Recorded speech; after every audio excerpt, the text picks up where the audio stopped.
Dear grade 11 students, how are you all? In this session, we're going to do grammar chapter 27, section 4, quotation marks and underlining. Quotation marks for direct quotations. Before direct quotations can be discussed, it is important to distinguish between direct and indirect quotations. You know, direct quotations are the quotations taken from the mouth of the speaker, as they are. Direct quotation represents a person's exact speech or thoughts and is enclosed in quotation marks. We have the two quotation marks, and sometimes they are called speech marks. These quotation marks, you know them. An indirect quotation reports only the general meaning of what a person said or thought and does not require quotation marks. We have two examples here. Direct quotation. The journalist said, what did he say or what did she say? We have a comma, then quotation marks here and here. This or these are the exact words, the actual words that came out of his or her mouth. I expect to be finished with the article before the deadline. In direct quotation, the journalist said that this is an indirect quotations because these are not the actual words that came out of his or her mouth. An indirect quotation rephrases someone else's words. It does not use the exact words of the speaker as they were said. In a direct quotation, the words of the speaker are quoted exactly without any change. Sometimes the exact words of the speaker are not available, and the only way to express the speaker's sentiments is to rephrase them in an indirect quotation. If the actual words of the speaker are available, however, they should usually be used in order to achieve dynamic, strong writing. A sentence that is an uninterrupted direct quotation requires quotation marks around it. To be, we have quotation marks here and here. To be a journalist is to have a ringside seat to the unfolding of history. With Gallagher, these are the words said by this person. Notice that the preceding quotation begins with a capital letter to and is a complete sentence. Each sentence of quoted material should always begin with a capital letter. The first word of a quoted phrase or fragment is capitalized only when it falls at the beginning of a sentence or when it would be capitalized regardless of its position in a sentence, like a proper noun or proper adjective. Notice in the following examples that quotation marks are still placed around the quoted words, but the need for capital or capitalization changes. Here we have quotation, memories of Christmas. Dylan Thomas mentions that one Christmas these are his actual words, was so much like another. The song of the people, transformed by the experiences of each generation, is what holds people together, according to Alice Walker. Many direct quotations contain two parts: the actual words of the speaker, the direct quotation, and the group of words identifying the speaker. Said Ali, explained Muhammad, asked Tadros, and so on. The words identifying the speaker are called conversational tags, or he said, she said, he asked, she asked, and so on, expressions. They're called conversational tags, or he said, she said expressions.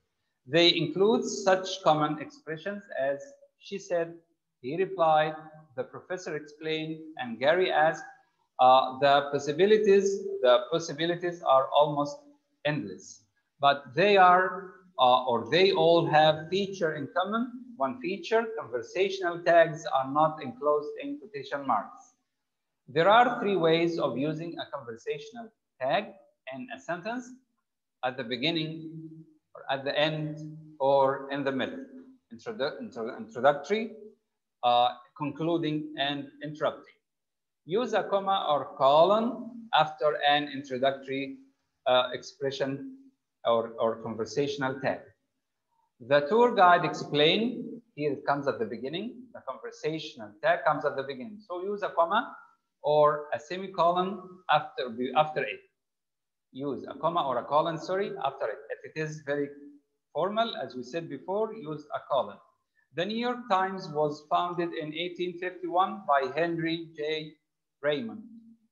In the preceding example, the conversational tag comes first and is set off from the direct quotation with a comma.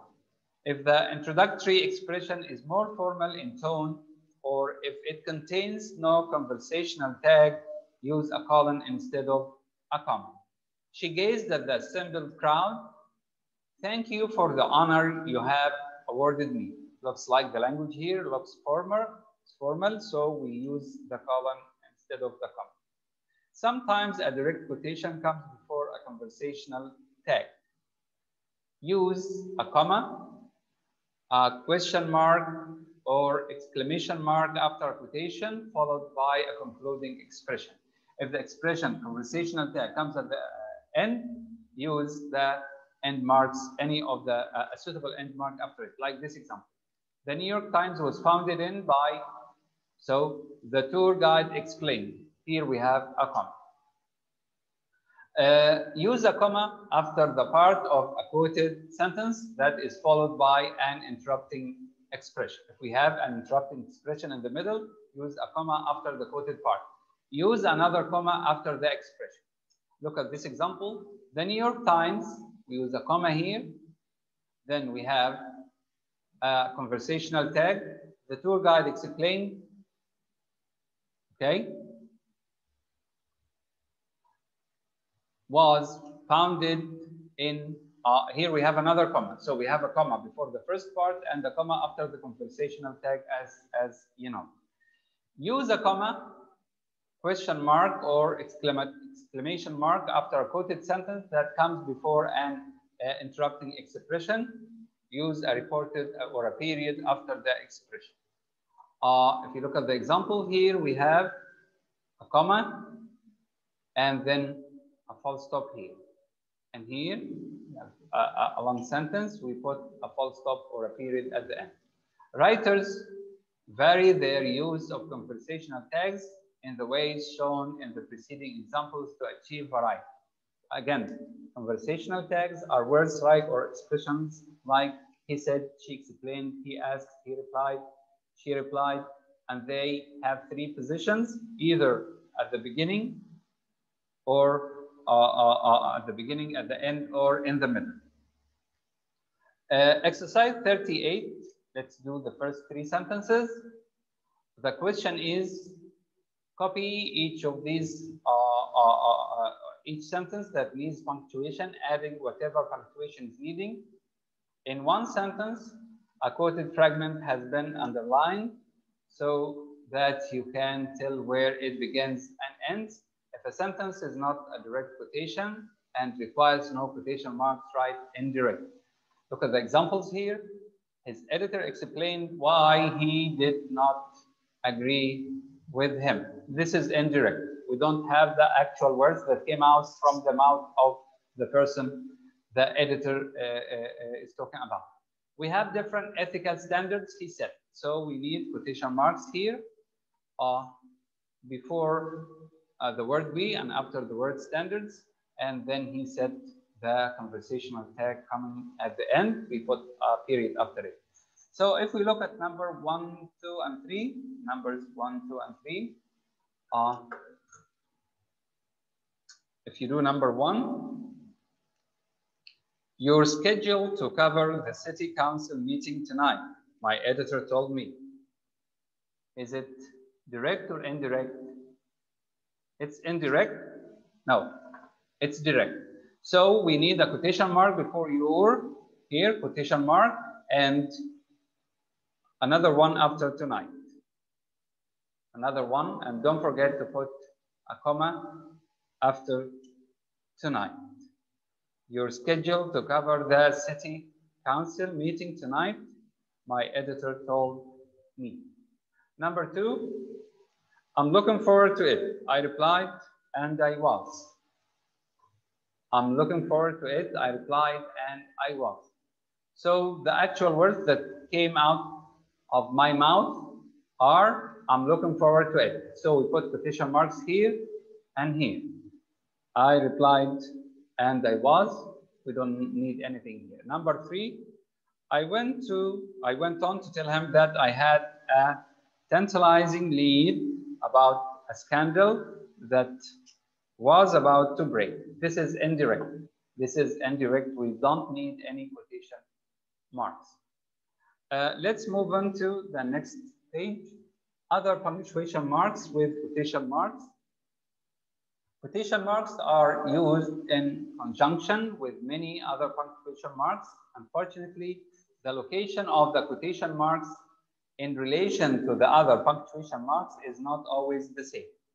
It varies depending on the other punctuation marks and in some cases on the meaning of the sentence. The rule for commas and periods is always the same. Let's see. Always place a comma or a period inside the final quotation mark. Let's look at the example. Always place a comma or a period inside the final quotation mark. The reporter said, I'm ready if you are. Here it has a period. I took several pictures of the candidate. Here we have a comma. Again, either put a comma or a period inside the final quotation mark. Here, before the final quotation mark. The rule is the reverse when quotation marks are used with semicolons and colons. Always place a semicolon or colon outside the final quotation mark. I fully understand what she means by a call for drastic action. Here we have semicolon. The situation becomes more pressing each day. We emphatically deny these nasty accusations. Here we have a colon. They are ill-founded and not based on fact. So again, always place a semicolon or colon outside. Inside, we put a period or a comma. Outside the final or the final quotation, we put a semicolon or a colon. The rules for the use of quotation marks with question marks and exclamation marks are more complicated. Place a question mark or an exclamation mark inside the final quotation mark if the end mark is part of the quotation. The question mark in the first of the following examples is placed inside the quotation mark. Look at it here. Marie asked, have the reporters phoned yet? Here we have the question mark inside the final quotation mark. This happens because it belongs to the quotation itself. It's part of the question. The same is true for the exclamation mark. If you look at the second example, we demand our rights. So the exclamation mark is put before the final quotation mark. Notice the difference when the exclamation mark or question mark refers to the entire sentence. Did the editor state this is an equal opportunity organization? Here, this question mark is part of the part outside of the quotation. Run from anyone who whispers, I have a deal you can't refuse. The exclamation mark is put after the final quotation mark because it belongs to the part before the quotation. In each example, the end mark, question mark or exclamation mark, goes outside of the punctuation mark because it belongs to the entire sentence. Exercise 39, let's do the first 3 sentences. As usual, look at the question, copy, adding quotation marks as needed. Quoted fragments are underlined. The magazine staff looked up when Jennifer shouted, we must leave now. So the magazine staff looked up when Jennifer shouted, comma after shouted, and we must leave now. And then the exclamation mark is inside the ending quotation mark. Exercise 39. I'll do the first 3 sentences with you. Our journalism professor stated this. He stated what? He said what? So we need a quotation before the word this. Quotation marks here is all about hard-hitting questions, honest answers, and a bit of wisdom. So we need a quotation mark here at the end. So one here before this and one here after wisdom. Number 2, the city editor asked. The city editor asked. This is a question, so we need quotation marks here and a quotation or a final quotation mark after the word fire. Number 3, this article is well written, he said. So these are the actual words. We need quotation marks here and here after written. The reporter was fair and accurate. Because the conversational tag comes in the middle, so we need another punctuation mark, one here and one here. Let's move on to the next part. Quotation marks in special situations. You also need to know how to use quotation marks in dialogues and in quotations for or of more than one paragraph. In addition, you may want to leave out part of a person's words in a quotation or to include one quotation within another. The following rules will guide you in these special situations. Dialogue and long situations or quotations. In many stories and novels, the use of dialogue or direct conversation between 2 or more people plays an important role. Much of what is happening is indicated through the words of the characters. Each writer develops his or her style in writing dialogue. The writer must follow the rules for writing quotations, however, so that the reader will know who is speaking. When writing dialogue, begin a new paragraph with each change of speaker. Look at this example. You're an old woman, he said, brave orchid. Aya, you're an old woman. So as you can see, we start a new paragraph with every new quotation. Another type of quotation consists of several paragraphs in a row. For this type of quotation, quotation marks are placed at the beginning of each paragraph and at the end of the final paragraph.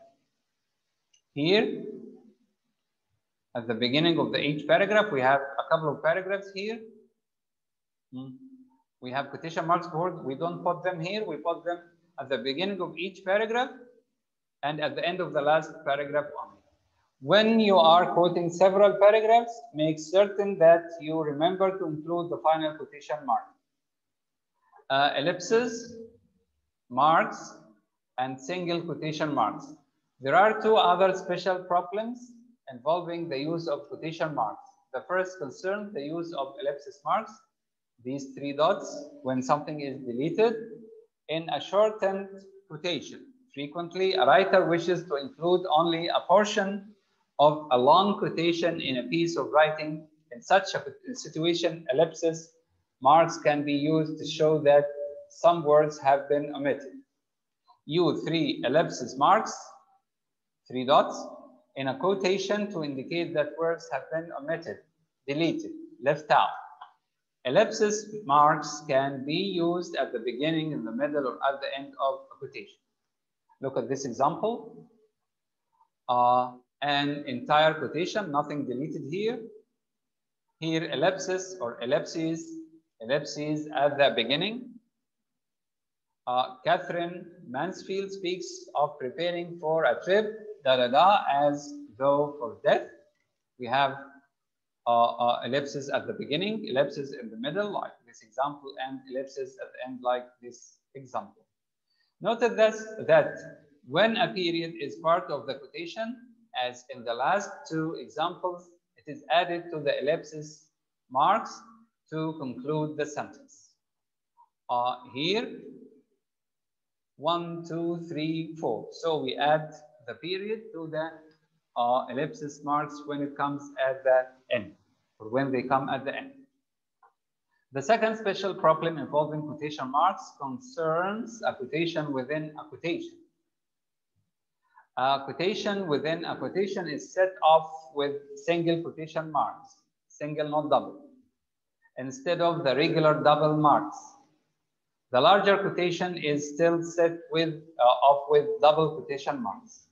Use single quotation marks for a quotation within a quotation, like this example.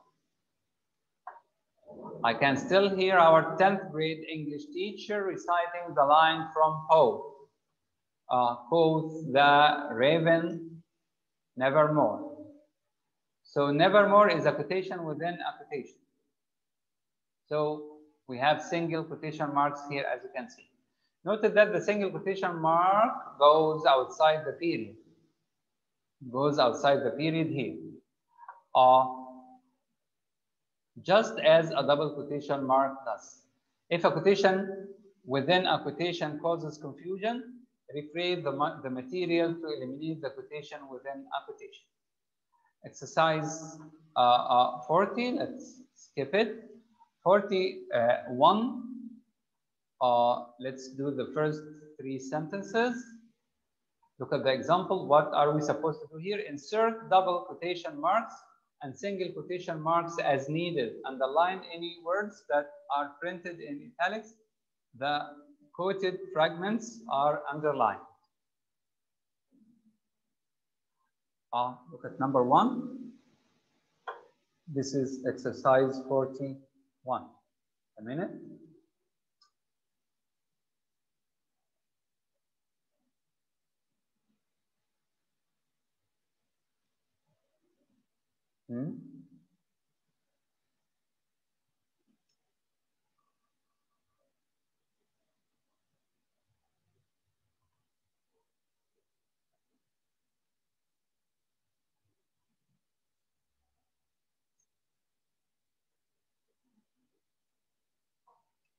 In his triumphant speech, the lawyer for the newspaper said, what did he say?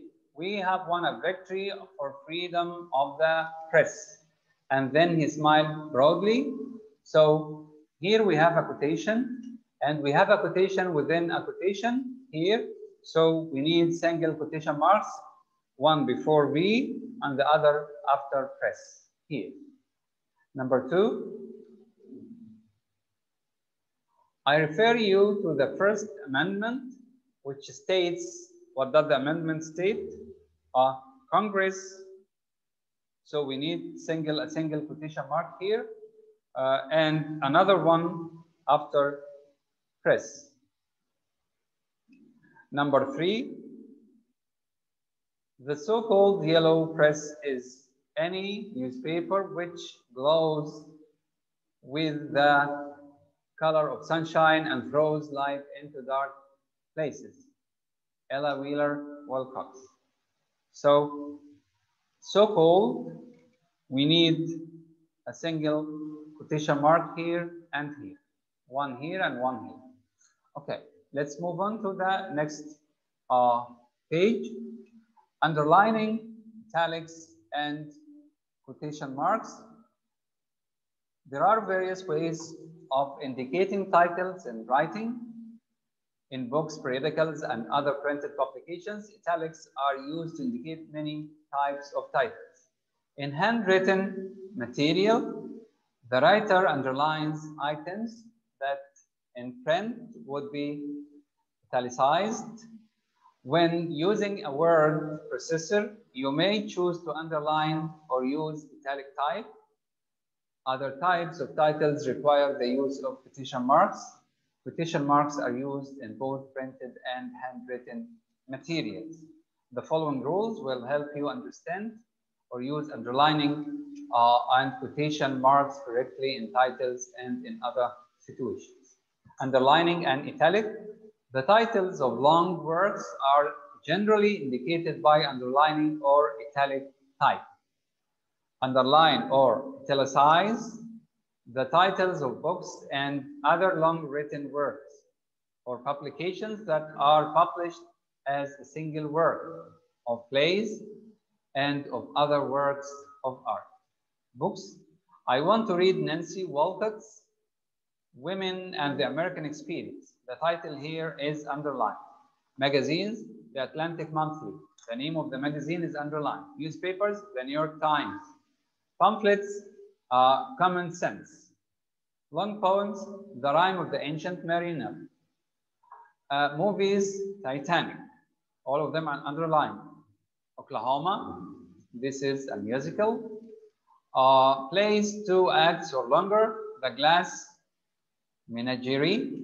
The Glass Menagerie. Looks French. Works of art like Mona Lisa. Albums like Abbey Road. TV programs like 60 Minutes. Operas and symphonies. Figaro. And so on. All of them are underlined. Underline or italicize. So we have 2 options. Underline or make them italic. The names of individual air, sea, space, and land craft.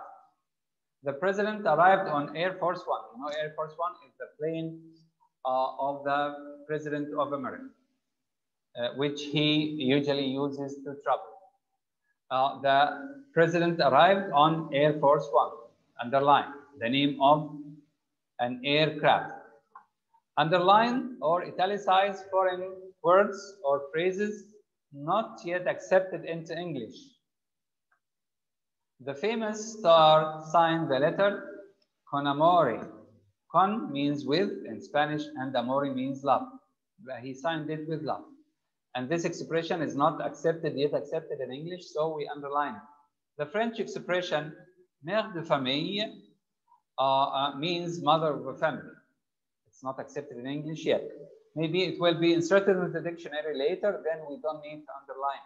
The composer's notation read con spirito or spirito with spirit. Italian or spirito. Some foreign words and phrases retain their foreign pronunciation but are no longer underlined or italicized. Why? Because they are now considered part of our language, not underlined. Amour, cavid, or I'm not sure about the spelling, enter, cliché. These words are pronounced gourmet, siesta, chauffeur, pizza, and all these words are pronounced the same way they were pronounced in their original languages. And when they are taken in English, they are English words now, but they keep their original pronunciation. And they're not underlined anymore. Individual numbers, letters, and words used to name themselves are underlined or italicized to make them stand out. Let's have an example. Is that a 3 or an 8? Symbols use a question mark after a direct question. Letters, he has a strange way of writing his F's and T's. She often uses nevertheless to connect her ideas. Underlining or italics may also be used to emphasize a particular word or phrase. Underline or italicize words that you wish to stress. Be sure to study the rules carefully. Do not overuse underlining or emphasize your meaning. Rely instead on a precise choice and arrangement of words. Quotation marks, like underlining, quotation marks are used to indicate certain titles. Sometimes we put the title between 2 quotation marks. Use quotation marks around the titles of short written works, including one-act plays and short poems, chapters in a book, episodes in a series, including individual episodes of television programs, songs, and parts of long musical compositions or collocations. I admire the poem. What's the title of this poem? I Hear America Singing. So this is just a short poem. We have quotation. Charles is one of my favorite short stories. It's 2 acts or 2, it's a short story, not a long one. His favorite song by the Beatles is Something. Read chapter 1, the title of the chapter, and be put between punctuation marks in Freedom's Firmament. Titles without underlining or quotation marks. Two types of titles should not be underlined or enclosed in quotation marks. The first type is made up of religious works. Do not underline, italicize, or place in quotation mark the name of the Bible, its books and divisions, or visions, or virgins, or other holy scriptures, such as the Torah and the Quran. You don't need to use any punctuation with them. Will you read from Genesis in the Old Testament? In the Old Testament, other titles that should not be underlined or enclosed in quotation marks are government documents. Do not underline, italicize, or place in quotation marks the titles of government charters, alliances, treaties, acts, statutes, speeches, or reports. The Taft-Hartley Labor Act this is the Taft-Hartley Labor Act, was passed in 1947. We memorized the preamble to the Constitution, the preamble, the introduction to the Constitution. We have, I think, come to the end of part 4, section, chapter 27, section 4. Thank you very much. We still have section 5 and 6.